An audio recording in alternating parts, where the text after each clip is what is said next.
Baik, tema minggu ini adalah sensasionalisasi berita kebencanaan. Saya akan share screen terlebih dahulu.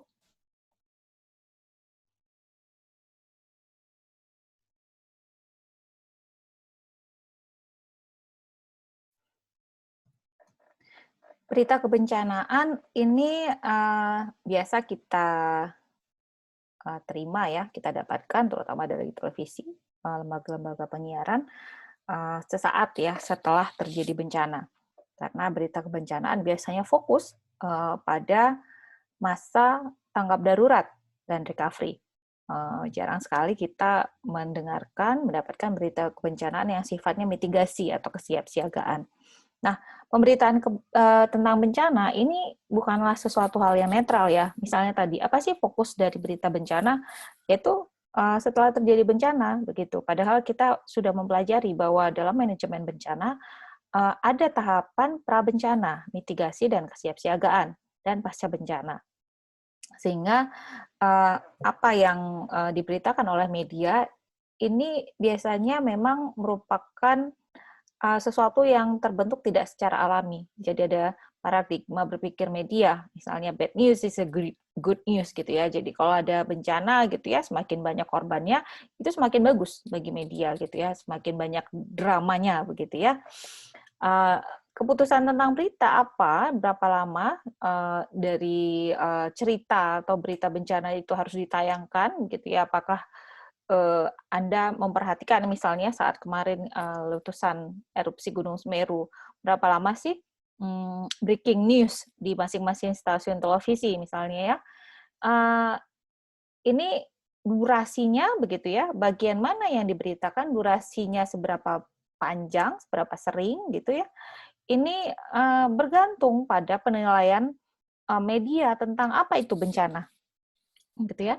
Kalau bencana tersebut korbannya diperkirakan cukup banyak, maka durasinya tentu semakin panjang ya. Bencananya mungkin sangat dahsyat gitu ya. Seperti erupsi Gunung Semeru kemarin gitu ya. Kemudian misalnya kecelakaan ya, kecelakaan pesawat begitu ya. Beda kan kalau kecelakaan pesawat dengan kecelakaan apa misalnya sepeda motor misalnya begitu ya. Kemudian korbannya, jumlah korbannya, kemudian apa namanya, media menilai bahwa misalnya satu bencana itu ya lebih apa ya, lebih menarik untuk diberitakan. Padahal sama-sama bencana misalnya. Atau kemudian korbannya lebih banyak begitu. Jadi durasinya tentu lebih panjang. Dan media ini cenderung menyukai bagian yang dramatis dari bencana untuk meningkatkan rating acara, ya. Sehingga apa yang ditampilkan di media ini adalah sesuatu yang disederhanakan dan terkadang menyimpang dari respon manusia terhadap bencana. Jadi ada yang di-highlight dan ada yang dihilangkan, begitu kira-kira ya. Nah, maka media ini kemudian menciptakan yang namanya mitos. Pertama-tama begini, kita sudah mempelajari di 2 minggu yang lalu ya, bahwa media ini kan sekarang saling berkejar-kejaran ya, saling racing ya, saling kebut-kebutan untuk memberitakan update terbaru ya. Jadi di setiap peristiwa bencana.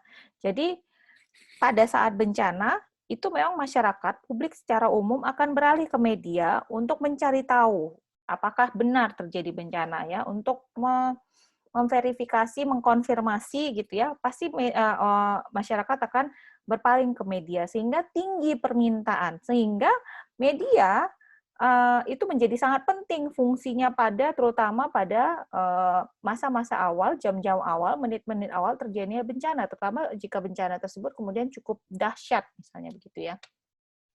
Sementara waktunya sangat sempit gitu ya. Jadi kalau bisa di menit pertama secepat mungkin gitu ya. Jadi secepat mungkin harus ada pemberitaan tentang bencana yang sedang terjadi. Jadi media ini fokus pada cerita yang paling sensasional dan menarik perhatian pembacanya atau pemirsanya begitu ya. Karena pada masa-masa awal itu pasti akan ada beberapa outlet media, terutama TV misalnya, yang sama-sama menayangkan breaking news. Mana sih yang paling dramatis begitu ya? Jadi kisah-kisah yang paling laris ini biasanya kisah kematian, ya, kehilangan, kehancuran, gitu ya. Meskipun sebenarnya ini bukan satu-satunya hal yang terjadi pada saat bencana. Jadi inilah penggambaran yang disebut sebagai apa ya, kepalsuan sebenarnya karena dia tidak menggambarkan secara penuh apa yang terjadi pada saat bencana. Inilah yang disebut dengan mitos, ya. Beberapa mitos yang paling umum digambarkan oleh media adalah penjarahan, ya, hilangnya nyawa, peningkatan harga, kurangnya otoritas, kekacauan. Jadi meskipun ya mitos ini diciptakan dan masih dipertanyakan sebenarnya benar tidak sih hal tersebut terjadi setiap peristiwa bencana. Mungkin ada, tetapi kan mungkin itu sedikit sekali gitu ya, secuil cerita dari sekian banyak cerita yang terjadi pada saat bencana gitu ya. Jadi ketika yang di-highlight adalah misalnya terjadi penjarahan, maka seolah-olah pada saat bencana misalnya itu memang penjarahan luar biasa terjadi begitu. Wah, itu sudah menimpa semua orang, menimpa semua wilayah.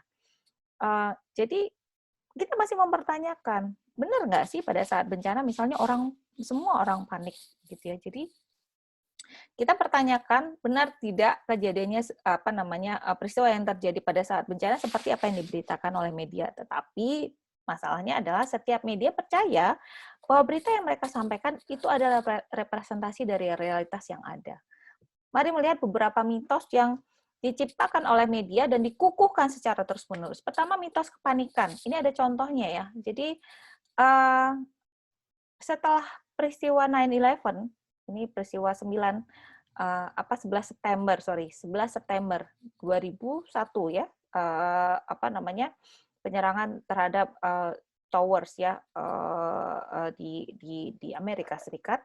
Ini Palang Merah Amerika ini adalah salah satu lembaga yang dipandang sebagai informasi yang terpercaya tentang kesiapsiagaan bencana ya. Jadi Palang Merah itu bukan hanya melakukan seperti lembaga-lembaga di Indonesia gitu ya. Palang Merah di Amerika ini bukan hanya fokus pada penanggulangan, tetapi juga sangat bereputasi ya, dikenal reputasinya terhadap kesiapsiagaan bencana. Namun pada 2005, Palang Merah Amerika ini mengejutkan banyak peneliti dan profesional manajemen bencana dengan meluncurkan kampanye media cetak dan elektronik yang bertema, "Saya tidak dapat menghentikan bencana, tetapi saya bisa menghentikan kepanikan." Jadi kampanye ini di mana salahnya? Jadi kampanye ini kan dimaksudkan untuk mempromosikan kesiapsiagaan bencana ya. Tapi salahnya itu ada dua. Yang pertama, dia menyampaikan gagasan bahwa tidak ada yang bisa dilakukan orang untuk mencegah bencana. Nah, kalau banyak bencana, terutama misalnya di Indonesia ya, kalau yang dalam konteks iklan di Amerika Serikat, serangan teroris tentu saja itu kan adalah ini ya, bencana yang diciptakan oleh manusia ya, pelakunya adalah manusia begitu ya. Jadi itu jelas bisa dihentikan gitu. Bagaimana caranya? Ya macam-macam. Di Indonesia ada banyak bencana kemanusiaan ya. Ada perang antar suku, ada beberapa hari ini saya kira ada banyak tawuran antar pelajar, antar geng dan sebagainya. Ini kan bisa dicegah. Artinya kalau dikatakan saya tidak dapat menghentikan bencana, it's not totally itu benar-benar sesuatu yang itu sesuatu yang salah begitu. Banyak bencana yang sekarang misalnya bencana ekologis misalnya ya, hidrometeorologi yang berkaitan dengan bencana-bencana yang berkaitan dengan global warming, pemanasan global ya, gelombang pasang yang semakin besar begitu. Ya, tapi kan gelombang pasang itu natural. Yes, ya memang natural gelombang pasang itu terjadi begitu. Tetapi tingginya apakah seperti dulu? Ya tidak, karena ada dampak dari pemanasan global misalnya, kemudian ada dampak dari penggundulan hutan, kemudian terjadi banjir bandang, kemudian ada dampak dari drainase perkotaan atau bahkan pembangunan fisik ya, infrastruktur yang tidak terkendali sehingga tidak ada lagi ruang terbuka hijau, tidak ada lagi tempat-tempat resapan air. Itu kan semua human made ya. yang disalahkan memang selalu hujan gitu. Yang disalahkan adalah selalu cuaca, yang disalahkan selalu adalah menyalahkan alam ya, yang paling gampang seperti itu. Jadi yang pertama, sebagian mungkin ya, bahkan sekarang di masa modern ini sebagian besar bencana itu sebenarnya bisa uh, dicegah ya, bisa dihentikan ya. Kemudian yang kedua, mengirimkan pesan bahwa kepanikan akan selalu muncul saat terjadi dan bahwa menghindari kepanikan harus menjadi prioritas utama bagi masyarakat saat terjadi bencana. Ini kan pemikiran yang saya kira seragam ya. Saya baru saja mengikuti tadi ya sebuah webinar dari BNPB juga menyatakan ya bahwa akan terjadi kepanikan dan sebagainya. Ini mitos ya. Ini mitos. Benar ada kepanikan, tapi kita boleh dong hitung misalnya dari sekian puluh, misalnya kalau ada penduduk desa yang terkena terkena suatu bencana atau satu wilayah, berapa orang sih yang panik gitu ya. Nah, persoalannya kemudian memperkuat mitos ini, memang mungkin orang panik ketika dia tidak tahu apa yang harus dilakukan, begitu ya. Ketika dia tidak siap siaga, ketika tidak ada mitigasi kebencanaan begitu. Tapi ini ketika kita mempertahankan mitos itu, jadi seolah-olah kita itu memang kalau bencana harus panik begitu ya. Nah, ini problem bahwa tidak semua orang panik gitu. Ada banyak hal yang bisa memperkuat yang membuat orang tidak panik juga begitu ya. Nah, jadi ada dua kesalahan ya di dalam iklan tersebut gitu ya, bahwa bencana tidak bisa dihentikan dan bahwa kepanikan itu pasti selalu muncul gitu ya. Permasalahan misalnya gini, banyak penelitian menunjukkan bahwa jarangnya orang panik dalam suatu krisis. Lantas apakah jadi berita-berita media tentang bencana ini bergantung pada konstruksi naratif? Saya tidak tahu mana duluan ya, apakah BNPB misalnya atau lembaga penanggulangan bencana percaya bahwa setiap orang yang setiap penyintas itu mengalami kepanikan karena melihat media, ataukah media sudah membentuk lebih dulu bahwa di setiap bencana itu terjadi kepanikan gitu ya. Jadi bisa jadi orang atau lembaga-lembaga penanggulangan bencana menyimpulkan bahwa kepanikan itu terjadi karena gambaran media itu sendiri begitu ya, karena melihat menonton bahwa di media di TV misalnya orang-orang menjerit-jerit, panik dan sebagainya. Jadi saya tidak ya mungkin boleh juga dibongkar begitu ya. Anda percaya nggak kalau korban itu panik karena Anda melihat mereka panik atau karena Anda menonton mereka di TV korban bencana itu panik begitu. Bisa saja itu karena gambaran media. Dalam banyak kasus mitos tersebut telah diceritakan kembali ya berkali-kali sehingga sekarang diterima sebagai akal sehat, bagian dari pengetahuan tentang bencana, bagian bahwa kepanikan itu dianggap sebagai fakta yang pasti terjadi melanda para penyintas korban bencana. Karena mitos itu terus dipelihara, terus terus disiarkan, terus ditayangkan begitu. Kemudian mitos kesedihan. Ya kesedihan tuh pasti ya. Jadi kesedihan tuh penderitaan ini memang melekat pada keberadaan manusia. Tetapi orang-orang akan mencoba memaknai kemalangan mereka ini dan mengubahnya menjadi sumber kekuatan. Jadi ini problem ya. Ketika yang eksplorasi misalnya ketika tagar-tagar yang naik itu berhari-hari adalah pray for gitu ya. Bukannya kita melarang menangis, tapi kan itu ekspresi kesedihan ya. Kata-kata yang muncul itu apa gitu. Itu memperkuat mitos bahwa ketika terjadi bencana, itu orang helpless, menangis, dan seolah-olah pasrah. Padahal banyak sekali korban bencana itu biasanya mereka tidak semuanya lumpuh, tidak semuanya bersedih, kemudian berlinang air mata, kemudian tidak melakukan apa-apa, banyak sekali, hanya sedikit saja yang panik dan bingung. Sedangkan sebagian besar sebenarnya anggota masyarakat ini, walaupun dilanda kesedihan, mereka itu melakukan hal-hal yang yang logis ya, berusaha menyelamatkan, melakukan pertolongan ya, baik secara individu maupun kelompok.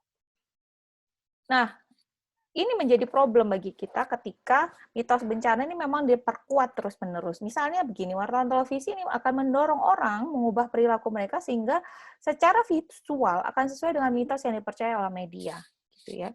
Jadi akan didorong orang untuk menangis-nangis di depan kamera, begitu ya. Kan wartawan itu kan lebih senang kalau yang diwawancara tuh histeris, begitu ya, ketika diwawancara, gitu ya.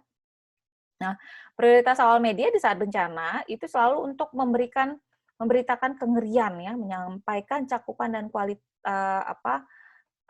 hal-hal yang apa namanya, bencana yang tampak besar, yang tampak dahsyat, yang tampak luar biasa begitu ya. Kita bisa melihat misalnya foto-foto yang beredar pada saat letusan Gunung Semeru itu apa? Awan panas yang begitu besar ya, video yang menampakkan semburan awan panas yang sangat besar sekali itu ya, sangat besar ya. Itu adalah video yang sangat masif beredar dan video itu seolah-olah hanya satu-satunya fakta, hanya satu-satunya peristiwa yang terjadi. Padahal banyak misalnya kejadian-kejadian yang lain yang kemudian terungkapkan belakangan begitu. Tapi kan ingin ditunjukkan gitu betapa dahsyatnya bencana tersebut ya. Sehingga ini untuk membuat apa sensasi pengalaman ya, menyampaikan sensasi pengalaman orang yang menderita atau para penyintas tersebut. Kemudian setelah disampaikan tentang kedahsyatan si bencananya itu gitu ya, kengeriannya ya, kemudian fokus pada penderitaan pada para korban ya, para penyintas, kisah-kisah para penyintas, begitu ada yang kehilangan apa segala macam. Kemudian dimunculkan wacana empati yang kemudian dikonstruksilah komunitas-komunitas imajiner ya yang kehilangan dan menceritakan kisah-kisah komunitas yang bertindak empati dan heroik untuk kepentingan si korban atau penyintas gitu ya. Kemarin saya menonton sebuah berita tentang kelompok anak SD yang membongkar celengannya untuk membantu korban Gunung Sinabung. Ini kan salah satu gambaran yang disukai oleh TV ya, bahwa ada anak-anak yang begitu heroik gitu ya, sampai mereka rela membuka celengannya untuk membantu penyintas Gunung Semeru. Sorry, bukan Sinabung, Gunung Semeru. Pertanyaannya, ya memang mereka bukan heroik, ya memang itu perbuatan yang baik.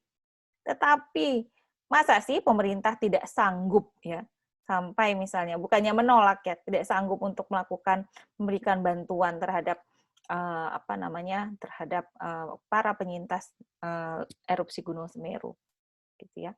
Jadi media itu suka gitu ya, senang gitu ya kalau ada kemudian kisah-kisah heroik seperti anak-anak sekolah itu tadi. Saya tidak mengecilkan ya, saya tidak mengecilkan sikap mereka yang ingin membantu sesama, tetapi framing ya, gambaran si media itu bagaimana media memblow up aktivitas si anak-anak ini tadi gitu ya. Jadi kemalangan korban, sifat heroik, dan hal-hal sensasional lainnya ini terus diulang oleh media untuk memperkuat mitos yang ada. Jadi seperti film superhero gitu ya, ada korban kemudian ada superhero yang berusaha melakukan kebaikan-kebaikan, menolong begitu ya. Nah, dua cara untuk memperkuat mitos bencana ini adalah framing dan media hype. Framing atau pembingkaian adalah kerangka yang dipergunakan oleh media dalam menyampaikan informasi. Harusnya ya berita ini dapat disusun dengan kerangka yang seimbang ya. Kalau dalam konteks kebencanaan, risiko terkait bencana ini dimasukkan di dalam konteks yang berguna ya. Jadi risikonya seperti apa, kengeriannya seperti apa, kemudian hal-hal yang terkait kebencanaan itu bagaimana misalnya ya. Itu konteksnya yang berguna gitu, yang bermakna, yang bukan hanya untuk drama begitu. Tapi pada praktiknya pemberitaan tentang bencana yang disusun dengan kerangka sepihak yang didramatisir dan disederhanakan.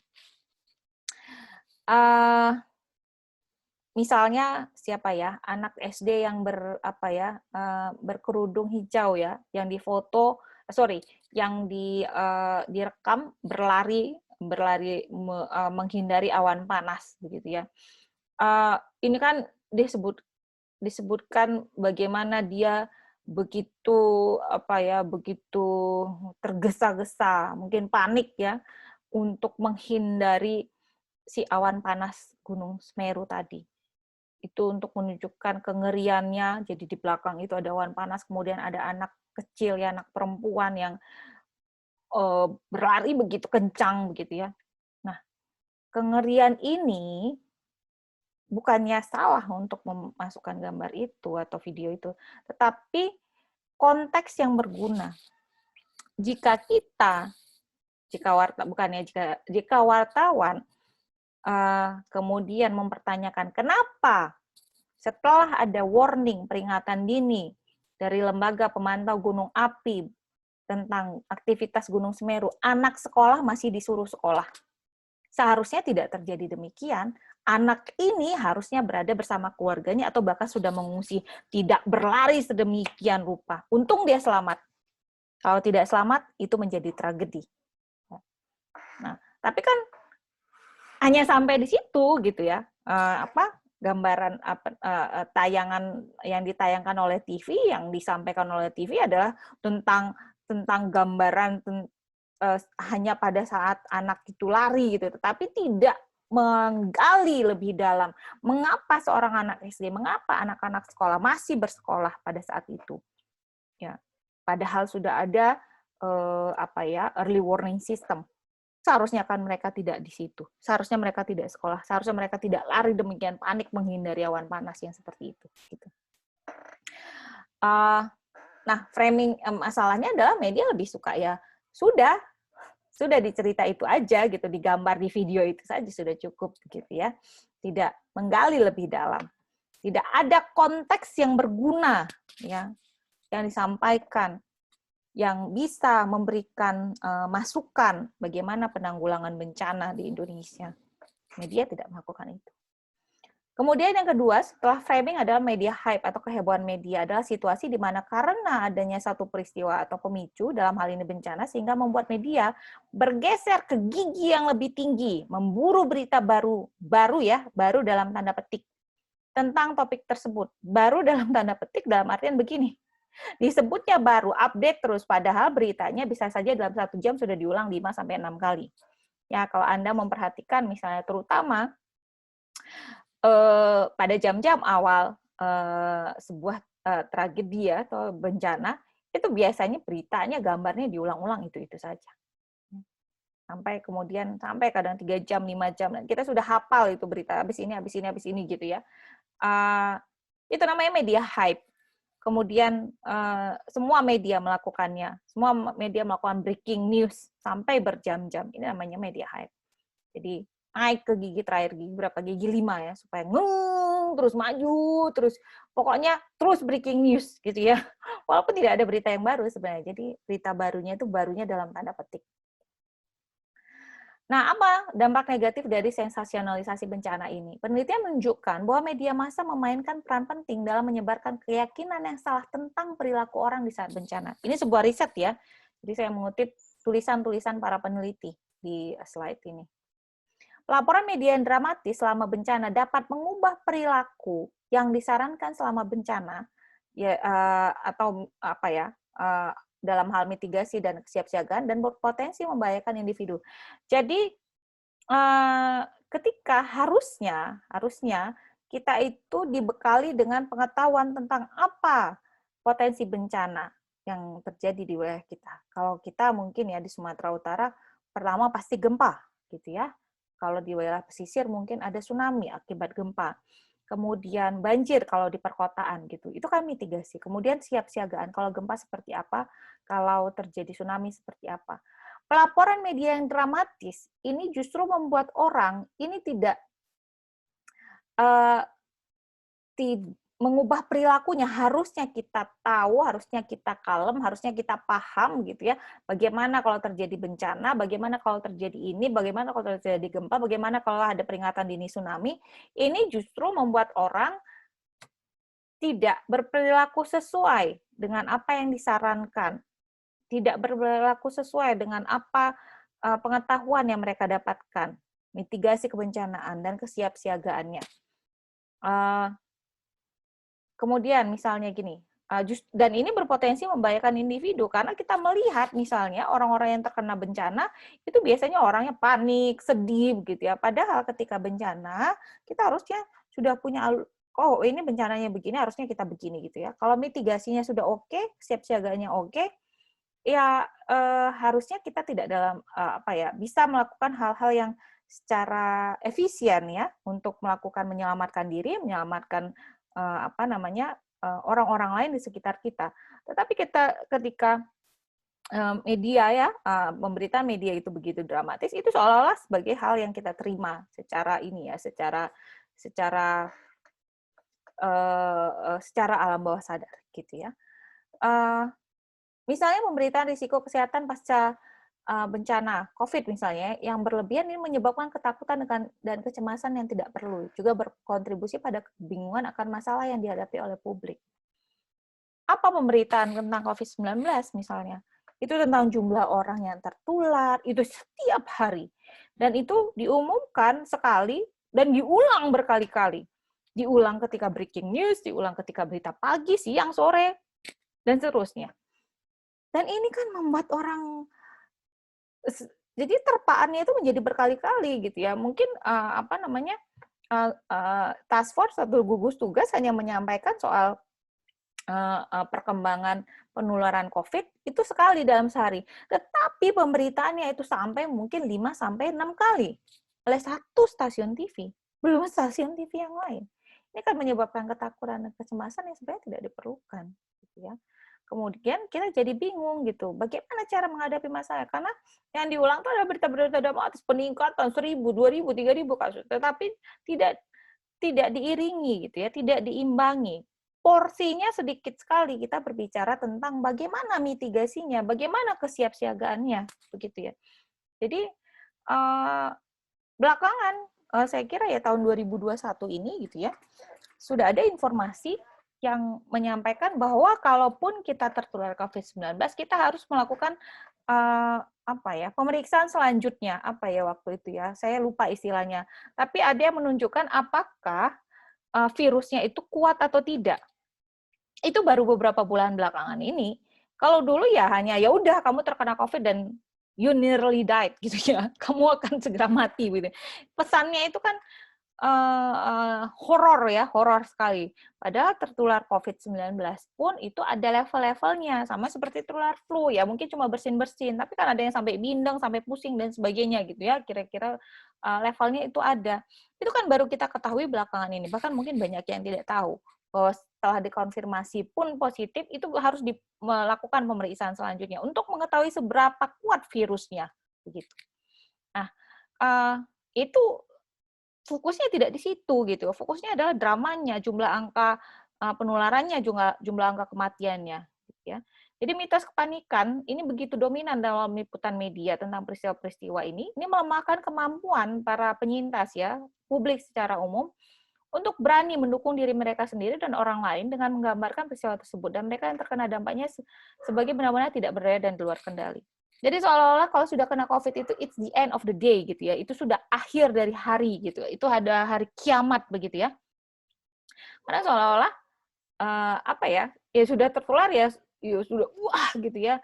Jadi orang sudah panik duluan, orang sudah chaos apa namanya? Kacau duluan ya pikirannya gitu. Akhirnya imunnya turun gitu. Karena tidak diberitakan dengan jelas logikanya gitu ya, tahapan-tahapannya seperti yang tadi saya sampaikan, bahwa setelah kalaupun terkena COVID itu levelnya seperti apa begitu ya. Kalaupun terjadi bencana alam misalnya, ada hal-hal yang bisa kita lakukan, penyelamatan. Jadi apa ya, kita alam bawah sadar kita jadi percaya bahwa kita misalnya kalau kita terkena COVID maka bahayalah gitu ya, bukan berarti ya nggak masalah terkena COVID, tapi seperti sudah menjadi ya sudah kiamat begitu ya, sudah waduh gitu ya, itu yang terjadi. Begitu juga ketika ada bencana alam misalnya gitu, ketika kita terjadi bencana gempa misal, waduh gitu ya. Jadi pemberitaan yang dramatis itu tadi kemudian masuk di kepala kita ya.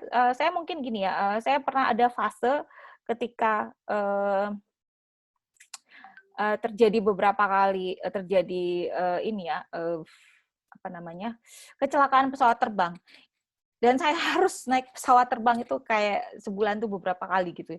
Itu di kepala saya itu ada ketakutan gitu. Padahal kalau dipikir misalnya gitu, begitu ada turbulensi sedikit misalnya gitu ya, padahal turbulensi itu ya hal yang natural saja gitu ya, karena memang begitulah cara bekerja pesawat ketika dia masuk ke mungkin agak windy ya, agak berangin gitu, memang dia akan apa ya, turbulence gitu ya, akan apa namanya ya, membal begitu ya.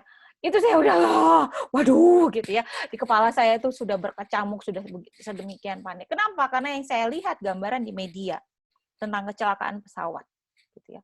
Saya tidak lagi berpikir secara logis bahwa ya kalau naik pesawat itu ya kalau melewati apa namanya, wilayah yang berawan ya akan ada turbulence lah gitu ya. Itu yang terjadi. Jadi kita jadi semakin apa ya, semakin tidak percaya diri gitu ya. Kemudian banyak orang juga yang misalnya ketika yang ditampilkan pada saat peliputan bencana kecelakaan pesawat terbang misalnya, itu banyak sekali. Saya kenal beberapa kawan-kawan saya seumur hidup tidak pernah naik pesawat karena ketakutan itu tadi. Atau memang dia sangat tidak suka naik pesawat, terpaksa sekali kalau dia mau naik pesawat begitu ya. Nah, penelitian yang berfokus pada bagaimana media meliput bencana ini telah mengidentifikasi kecenderungan pelaporan yang mengikuti pola yang sudah dikenal atau mitos tadi.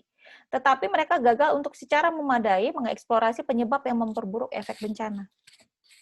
Jadi media itu memperkuat mitos, ya, mitos tentang kesedihan, mitos tentang kengerian, begitu.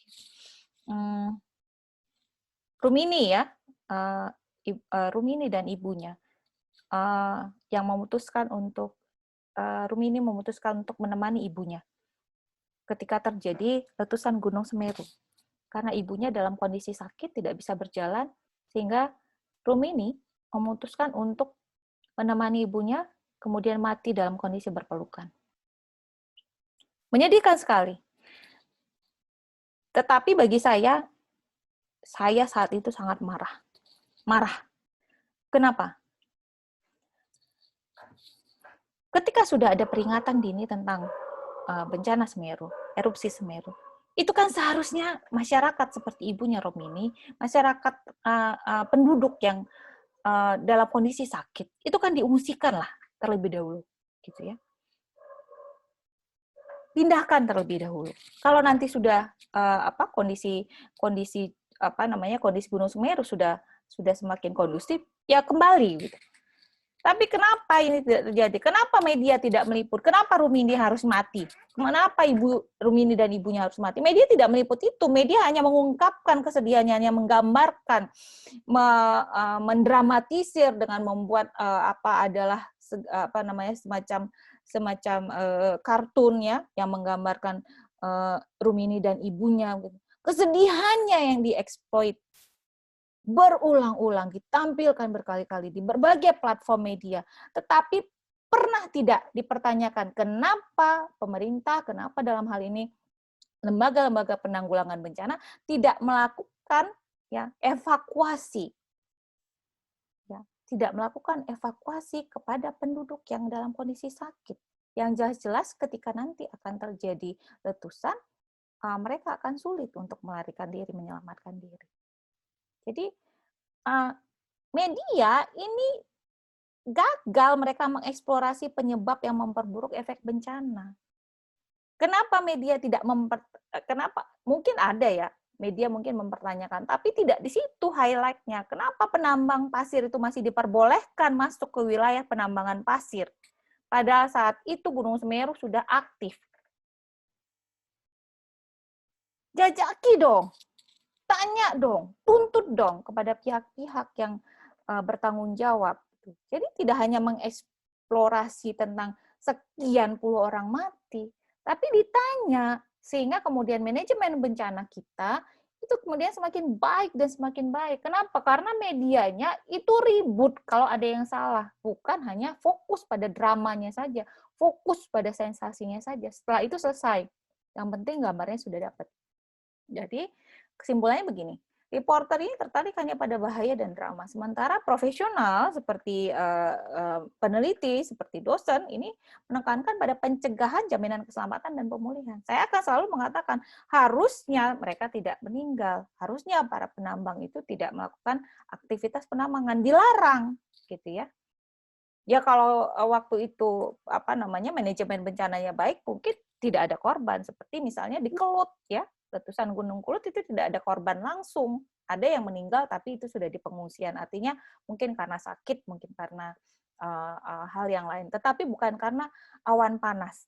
Kenapa? Karena pada saat itu proses evakuasi mandiri ya, mandiri sekali lagi, bukan yang di komunitas yang bergerak pada saat itu. Itu sudah berjalan dengan baik gitu ya. Mungkin media tidak terlalu heboh karena tidak banyak korbannya gitu ya. Tapi bagi kami para peneliti, bagi kita pembelajar komunikasi bencana, justru yang justru penanganan bencana, bukan penanganan ya, manajemen bencana yang baik ini yang menjadi yang membahagiakan kita gitu. Ini yang kita bertanya, kenapa itu Kelut berhasil melakukan, masyarakat yang melakukan evakuasi mandiri. Semeru itu gagal gitu ya. Tuh, jadi reporternya tertarik pada dramanya, pada gambaran betapa besarnya korbannya, betapa banyak korbannya. Tapi para peneliti ini makanya akan selalu kita pembelajar komunikasi bencana akan selalu mengkritik media, karena media itu kita anggap tidak mempromosikan mempromosikan upaya-upaya untuk manajemen bencana yang lebih baik begitu, tapi hanya fokus pada mendapatkan gambar yang sensasional, yang dramatis. Kemudian asumsi yang tidak akurat tentang kemungkinan gangguan sosial dapat menyebabkan misalokasi. Jadi begini, ketika medianya fokus pada pemberitaan pasca bencana, ya, yang ditanya itu apakah sudah dapat bantuan, begitu ya? Apakah sudah makanan sudah tersalur begitu. Itu bukannya salah, tetapi misalnya ketika ada peringatan dini, setahu saya Semeru itu sudah sudah ada warning-nya begitu, sudah ada peringatan tentang aktivitas Gunung Semeru. Apakah media cukup banyak memberitakan? Apakah masyarakat sudah dikasih tahu? Apakah masyarakat sudah paham? Sudah paham belum, Pak? Ada tidak masyarakat sekitar Gunung Semeru diwawancara? Atau apakah wartawan tuh ada yang turun untuk melihat aktivitas masyarakat di zona bahaya itu masih ada atau tidak begitu. Jadi tidak di upaya pencegahan bencana dan mitigasinya yang mereka lakukan, tetapi pada masa setelah terjadi bencana. Jadi yang ditanya itu bantuan, sehingga alokasi pendanaan SDM ya, human resources itu difokuskan adalah pada penanganan pasca bencana, tetapi tidak mitigasi dan pencegahannya. Gitu ya. Alokasinya itu lebih banyak ke situ. Padahal kita bisa melakukan pencegahan. Gitu. Media, bahkan lembaga bantuan bisa dibilang berkolusi untuk menggambarkan bencana satu dimensi dengan solusi yang sangat disederhanakan. Ya udah, ketika terjadi bencana dikasih bantuan, begitu ya. Ya kalau sudah meninggal dikubur, gitu. Ya iya, memang sudah meninggal dikubur, tetapi seharusnya mereka tidak mati. Itu permasalahannya. Dengan cara apa? Ya, mitigasi dan kesiapsiagaan. Jadi disederhanakan saja, ya sudah, permasalahan kebencanaan itu ya sudah, fokusnya adalah pada penanggulangan. Padahal, ya, manajemen bencana ini membahas masalah yang kompleks dan membutuhkan perubahan sistemik jangka panjang melibatkan restrukturasi politik dan ekonomi. Bagaimana lembaga-lembaga penanggulangan bencana saling berkoordinasi? Ini masalah politik, harus ada regulasinya. Harus ada bahkan diatur sampai di undang-undang. Bagaimana undang-undang penanggulangan bencana kita dari 2008 sampai sekarang belum selesai revisinya. Ini masalah politik. Ya. Masalah ekonomi juga. Bagaimana kita melihat banjir bandang dan sebagainya yang terus-menerus terjadi. Tetapi tidak ada solusi yang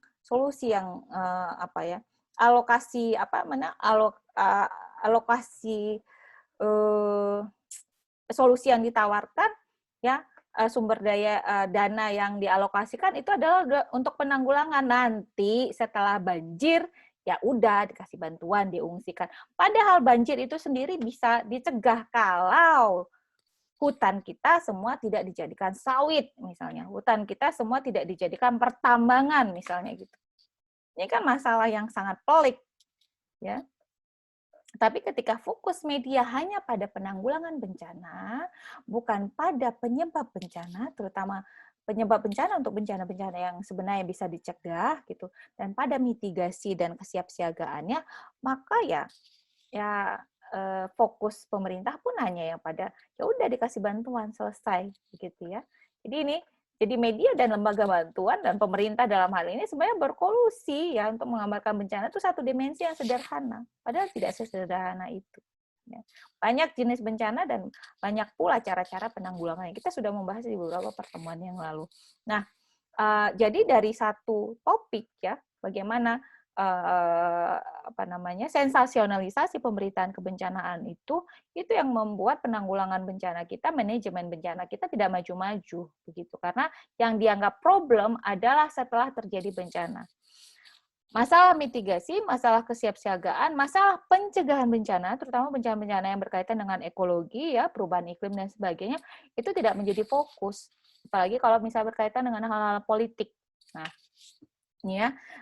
Jadi media kan tidak mengoprek-oprek ya, media kan tidak menginvestigasi gitu ya, siapa sih yang punya sawit paling banyak sehingga Kalimantan itu banjirnya tidak berhenti-berhenti, kan tidak begitu. Tapi wah, pengungsi banjir gimana ya?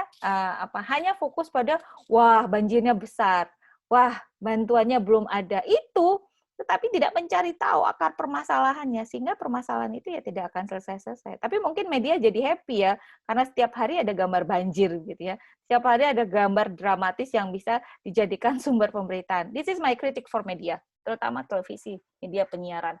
Nah, ini juga berdampak terhadap kita sebagai pembelajar ilmu komunikasi, terutama komunikasi bencana. Anda minggu lalu sudah mengambil ini ya, sudah mengumpulkan berita baik itu video, foto dan sebagainya yang berkaitan dengan bencana Gunung Semeru.